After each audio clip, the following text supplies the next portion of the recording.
You guys remember this sign?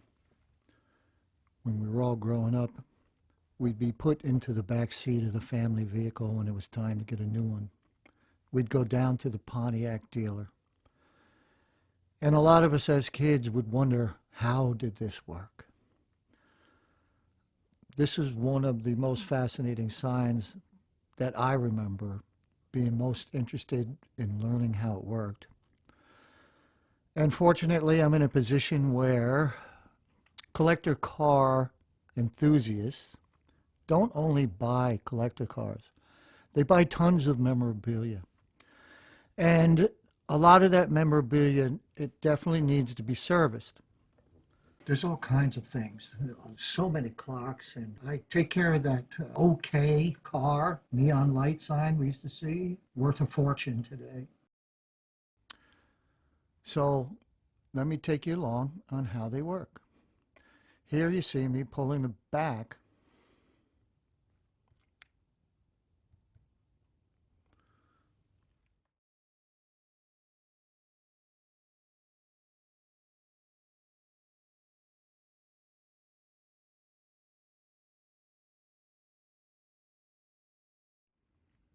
First thing you do is notice that there is a big box in the center of the two polycarbonate clear plastic panels.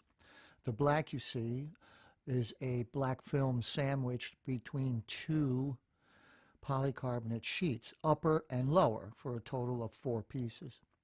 The heart of the operation of this light is right in that metal box in the center. You'll see that if you look closely, the two laminate pieces are slightly offset, about 3/8 of an inch for each other. And this will become evident as to reason why it's not perpendicular. The reason is, when we get to the bands of colors, you'll see one color's offset to the other color. That way the light has two different colors and never the same color at the same time by having the polycarbonates offset slightly. They must be cleaned constantly and waxed because of the technology that refers to the type of thing that is like fiber optic. If you shine a light into plastic, it will transmit through to the other side. So like I said, there's blackout panels with little cutouts. In this light particular, it says Tempest, that's cut out of the black laminate.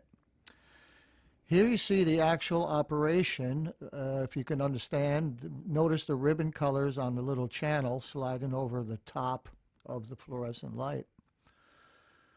This directs light to one of the top polycarbonates and one to the bottom polycarbonates, and because they're offset, they get a different color, top and bottom, always.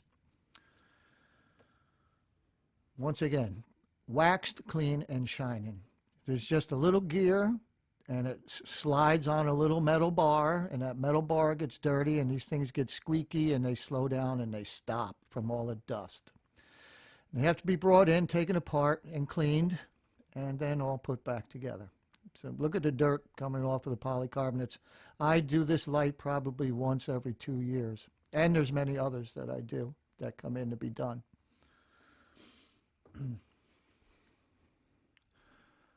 Here on a bench, you'll see, as I take the one connecting rod off for what I would like to call the I-beam of color that you saw slide left and right over top of the fluorescent bulb, 2 little screws, and that whole channel just removes right off.